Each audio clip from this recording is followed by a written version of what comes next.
Тейрук яуаплығы сикленген емгиятының хидмәтләндіру уйышмаһы директоры Владимир Никитенко әйтүенсә, Ак-Идел буендағы пляж тулыһынса кәрәкле корылмалар менән яһазландырылган. Барлык санитар-эпидемиологик талаптарга җавап бирә.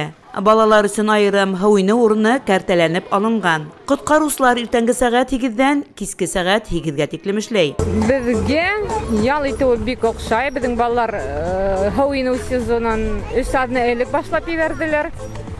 Мына бүгенге көнгә хәтлем киләләр, һауынылар. Бик охшай, мына кафелар куйган. Һауынып чыккандан йөгереп барып пашарга алалар үзләренә. Таза, иркен. Монда нитергә ялтырга була, кадам айта тегендәрәк булышты. Ну, таккана тегендәрәкте. Әле яган шәйләр бит.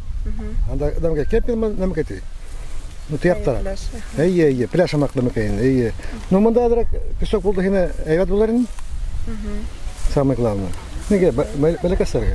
Ошо көндәрдә рәсми рәвештә Тейрук елгаһы буенда тагыла бер пляж асылу көтелә. Елга төбе тазартылган. Бассейнда 2 тапкыр һава алыштырылган. Синоптиктар алдагы көндәрдә лә эҫелек вәгъдә итә.